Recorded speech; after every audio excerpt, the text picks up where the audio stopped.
America और भारत के बीच tariff विवाद एक बार फिर सुर्खियों में है।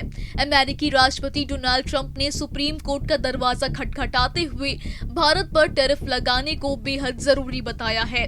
ट्रंप प्रशासन का दावा है कि भारत रूस से तेल खरीदकर यूक्रेन युद्ध में रूस की मदद कर रहा है और इसी वजह से भारत से आयातित उत्पादों पर 50% तक टैरिफ वसूला जा रहा है।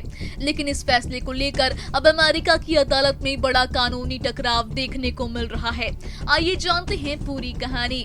दरअसल डोनाल्ड ट्रंप को अमेरिकी कोर्ट से पहले ही झटका लग चुका है।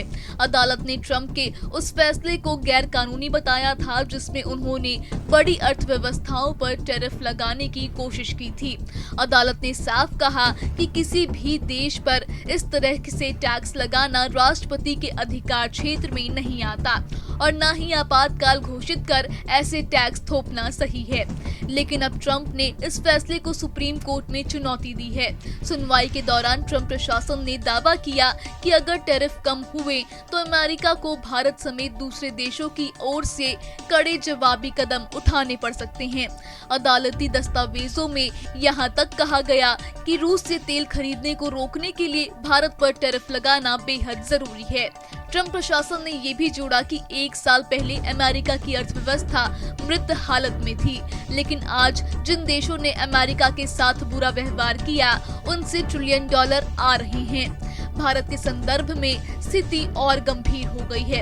अमेरिका ने भारत पर पहले 25% टैरिफ लगाया और फिर रूस से तेल खरीदने के चलते अतिरिक्त 25% और जोड़ दिया। इस तरह अब भारत से आने वाले उत्पादों पर 50% तक टैरिफ वसूला जा रहा है। अमेरिका का आरोप है कि भारत रूसी तेल खरीदकर अप्रत्यक्ष रूप से रूस की अर्थव्यवस्था को मजबूती दे रहा है, जिसे यूक्रेन युद्ध लंबा खिंच रहा है। तो ट्रंप प्रशासन का ये कदम सिर्फ आर्थिक नहीं बल्कि राजनीतिक और कूटनीतिक मोर्चे पर भी बड़ा असर डाल सकता है। अमेरिका की अदालत में ये मामला अब किस करवट बैठेगा ये देखने वाली बात होगी, लेकिन इतना साफ है कि भारत पर 50% टैरिफ लगाना सिर्फ व्यापारिक विवाद नहीं बल्कि रूस यूक्रेन युद्ध की आड़ में खींची जा रही वैश्विक राजनीति का हिस्सा भी है।